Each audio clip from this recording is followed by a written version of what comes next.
My name's Eku Malcolm and I'm a financial advisor here in Winnipeg.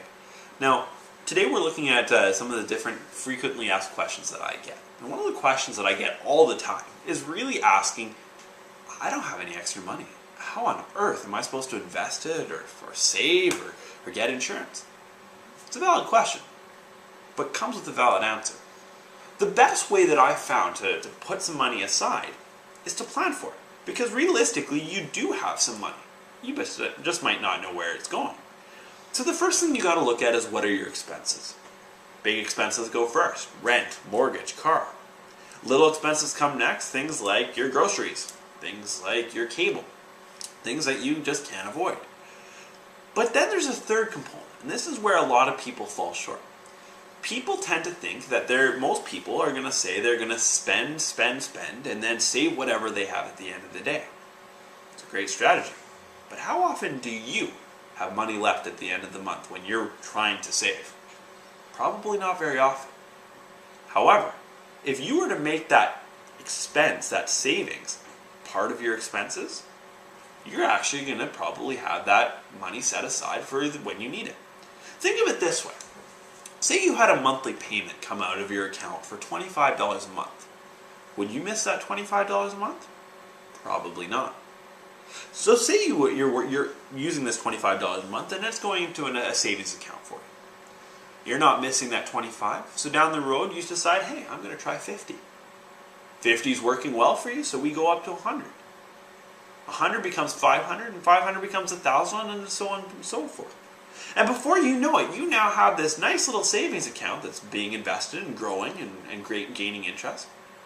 But at the same time, that's money that's accessible to you. So in order to get to that point, we really have to put a plan in place. And that's where a financial advisor can work with you. They're going to look at your expenses and they're going to say, all right, how much money do you need for entertainment? You might say, okay, well, I love to go bowling. Do you need to go bowling every night? No.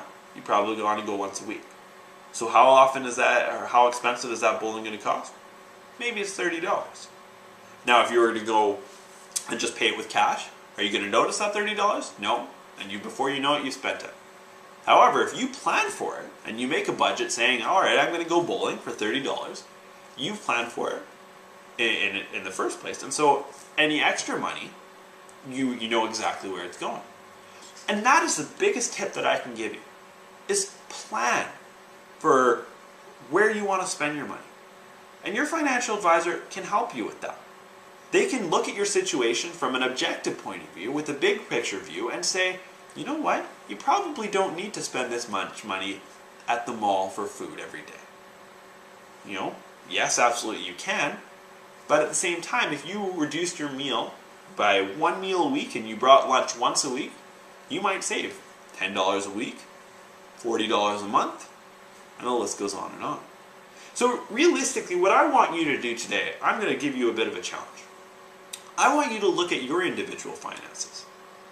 And I want you to examine, what are your expenses and what is your assets. How much money do you have coming in?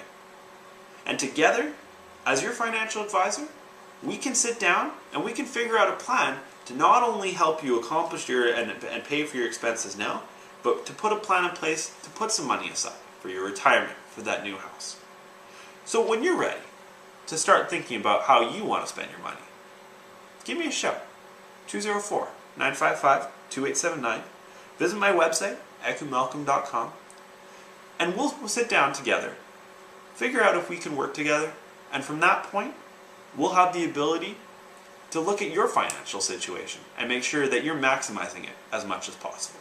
Thank you so much for your time today, and I hope you have a wonderful day.